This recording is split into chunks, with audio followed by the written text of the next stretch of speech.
Yan, papunta daw kami ngayon sa labas. Darating na sila. Tumawag. Kanina pa tumawag, hanggang ngayon wala pa. Ay sana naman kaya sila napapunta. Kay bakit ang tagal? Nasabi dito daw kakain, pinagsaing ako. So sabi ko naman, nagsaing na ako. Bibili daw sila ng ulam sa labas. Dito sila kakain siguro para kahit papaano makatipid, kahit sa kanin na lang.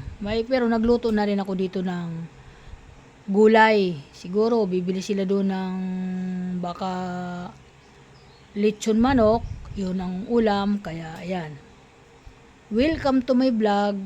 Sasamahan ko sila sa may, dito lang po yun sa may Tungko, SM Tungko.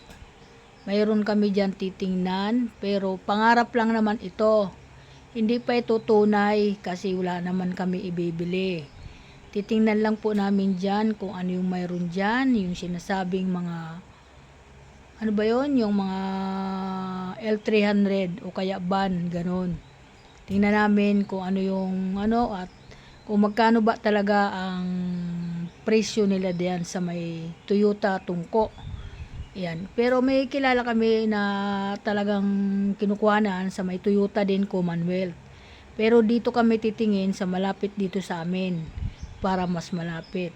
Pero hindi ko lang alam kung ano, kasi pangarap lang naman ito, hindi namang ano, mali mo ang pangarap wala namang bayad, pero was na pinahintulutan ka ng Panginoon tungkol dito sa atin pangarap, malay mo, 'di ba? Hindi naman natin inaasahan yung ganyan. Kaya thank you so much. Bye-bye.